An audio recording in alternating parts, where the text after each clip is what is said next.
It was a tough season. Obviously, ended, even worse season. Obviously, ended even worse because my guy 1-5 went down, and we finished the season with a lot of starters kind of being banged up. So we had a mixture of guys that were getting their first taste of what the NFL has to offer, which is fun, but it definitely has its challenges, and it's a tough way to go out, especially with the amount of success and the standard that you hold, yourself and the team to going into the season and throughout the season. And you try and look back on it, right away, and you try and, learn from it, and maybe try and figure out where it all went wrong and how you could have been better in certain situations. And it's just a shitty feeling and a shitty way to try and navigate one of the things you love to do the most, and that's play football. And I appreciate everybody that was in that building and that was on the field the past like 3-4 weeks when we knew we really didn't have much to play for other than the love of the game and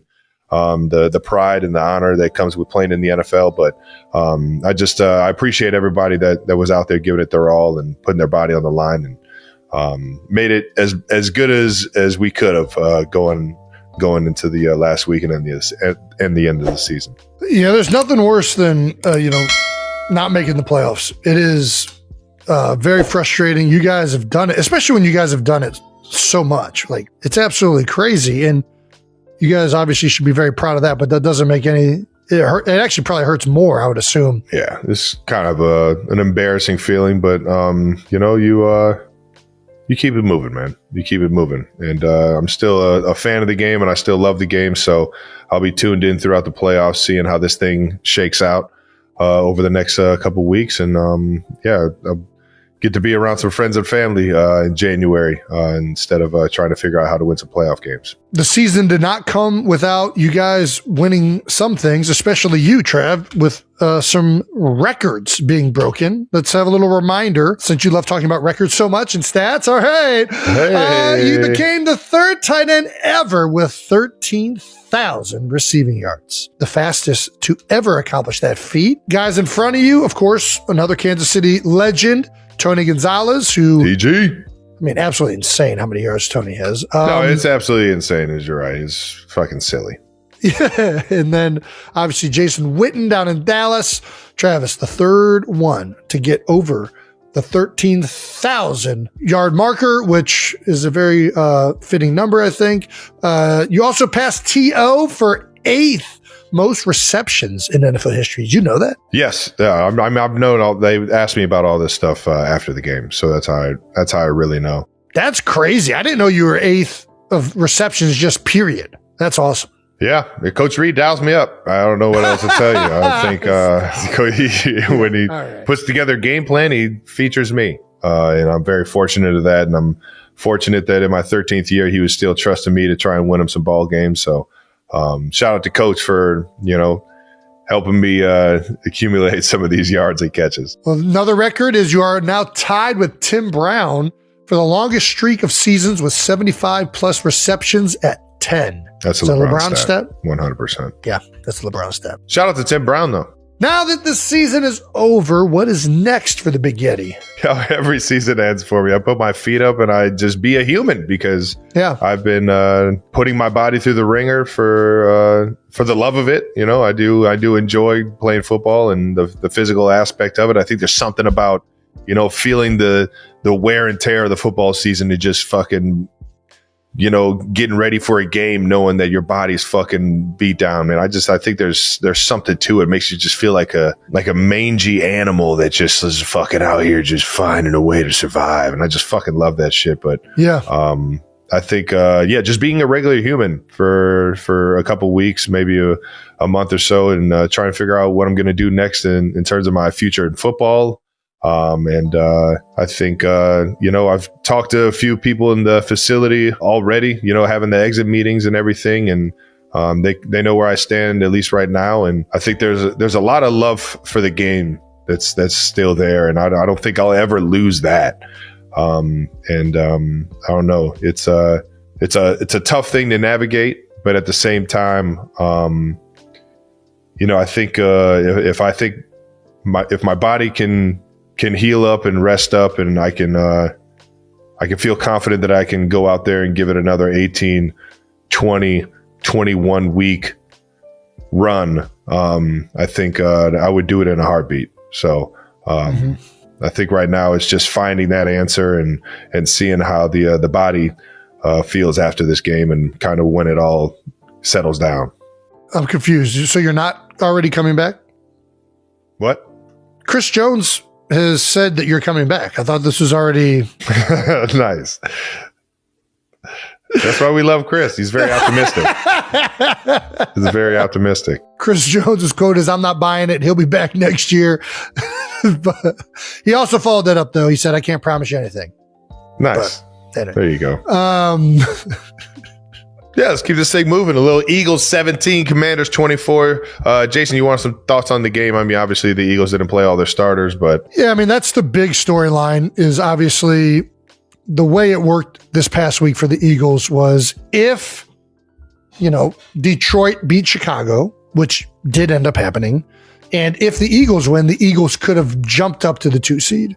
The Eagles obviously elected to rest their starters because they prioritized the rest going into the playoffs, which I think is right. I mean, it's if the Eagles could have guaranteed getting the 2 seed by playing their starters, I think they probably would have played. But because there was this other game that also had to take place, you have the risk of injury. It's kind of outside of your control. The one thing you can control in that situation is making sure your team is rearing and ready to go for week 1. And I also, to be honest with you, I felt pretty confident the Eagles backups would beat the Commanders. And I think that they should have. They didn't finish the game well. They started off pretty good. Tank Bigsby was running crazy. I was excited to see Tanner McKee. He's played well in most of his outings with the Eagles. So there's a portion of me that just wanted to see what some of these backups and young guys could do. But yeah, it looks bad in hindsight. This is one of those things where, because Chicago lost, we got the egg on our face because we didn't play our starters, and we could have the 2 seed most likely if we would have played everybody.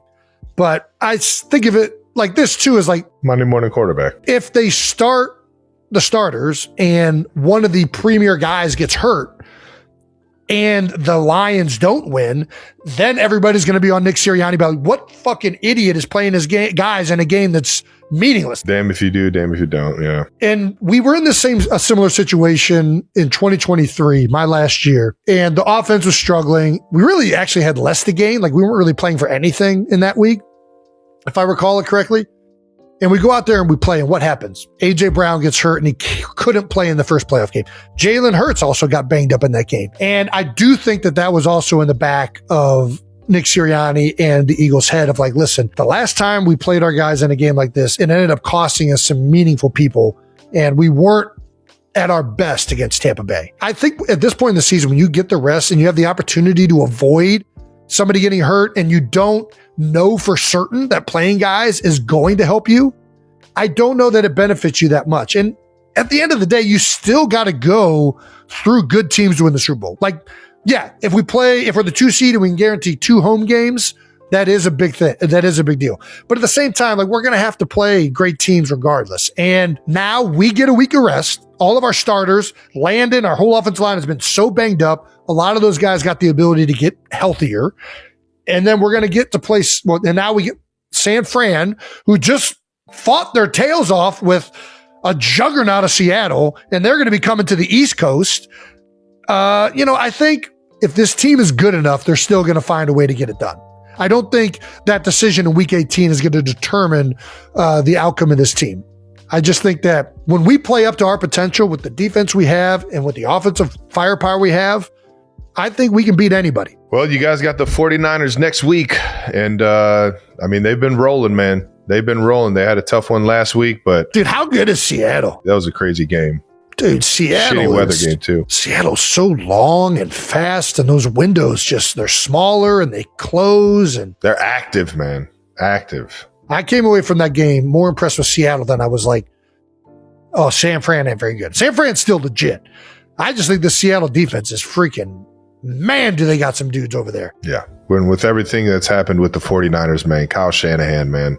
It's one of the best seasons Tip of the cap. He just keeps finding ways to fucking win. And shout out to the guys that, that haven't gotten injured, that are fighting through and finding ways. Shout out to John Lynch for building a deep roster. You know what I mean? Like, to be able to weather all this stuff. If they don't go out and get Mac Jones this offseason, they don't. What happens in those 8 games that Brock Purdy misses? Who knows, man? All right, let's get into the rest of week 18. Good luck to those birds playing the Niners next week, man. I'm going to be fucking glued to the TV on Sunday when they play. But the rest of the week 18 games, Seahawks got the number 1 seed by beating the Niners. We just talked about that. The NFC South had 3 teams finish 8-9. Panthers move on due to the tiebreakers, with the 8-9 Panthers hosting the 12-5 Rams. Is a crazy insane thing to think about. I think I remember some coaches coming out and saying, hey, if the record's better, we deserve the home game. But I kind of think that would. I'm all in on the divisions. You win the division, you get the home game. I think I'm with that. You don't win your division, you don't get a home game. I don't care what your record is. And now the Rams have to go all the way to Carolina, take that 4.5 hour, 5-hour trip to play a football game. Carolina kind of like smalls their way into the playoffs. Like Rodrigo just kind of Rodriguez, Benny the Jet, just sent him out to center field, and they just held up their glove like this. And You're then insane. Come on, Smalls. We're in the playoffs. Holy shit. Okay, we're doing this. All right. That's hilarious. Steelers pulled it off against the Ravens. Another fucking dude. Lamar came out hot, dude. It was an awesome end of the game. Lamar versus Rodgers was a hell of a fucking battle. Lamar and Rodgers, especially in the fourth quarter, were freaking on fire. Like, every time you thought one of them outdid the other one answered. And it came down to the wire. Lamar got them in position. But yeah, you missed the kick. I mean, it's unfortunate, right? Yeah, it's very unfortunate. And actually, Mike Tomlin had another Mike Tomlin quote about how unfortunate it is, and just how, sometimes the ball just doesn't go your way, He says, in quote, you know how it is, missing a field goal. If my aunt had male parts, she'd be my uncle. I wish you would have just say the whole thing, Mike. I don't need you to sugarcoat it or censor it. Yeah, if my aunt had a dick, she'd be my uncle. That's what the saying is. It doesn't hit the same with the male parts, but it is a great one. It's a bad. What's up, everyone? Welcome back to the channel. Today we're diving into the latest episode of New Heights with Travis and Jason Kelce, and let me tell you, this one had everything. The brothers are getting real about end-of-season reflections as the NFL playoffs heat up, and of course, we can't ignore the Taylor Swift moments that had fans going absolutely wild. Travis opened up about what it's like wrapping up another incredible season, talking about the highs, the lows, and everything in between. Jason, fresh off his own career decisions, brought that veteran perspective we all love, discussing what it means to close out a chapter and look ahead to what's next. The chemistry between these two is unmatched. They're not just talking football, they're giving us that raw, authentic conversation that makes New Heights so special. And then came the Taylor Swift references that broke the internet. Travis didn't hold back, sharing some behind-the-scenes insights that had Swifties and football fans alike losing their minds. The way he lights up talking about certain topics, you can just feel the genuine happiness radiating through the screen. Jason, being the protective big brother we know and love, had some hilarious reactions that perfectly balanced the conversation. Whether you're here for the football analysis, the brotherly banter, or the pop culture crossover moments, this episode delivered on all fronts. Make sure you're subscribed because we'll be breaking down every New Heights episode. Drop a comment below with your favorite moment and I'll see you in the next one.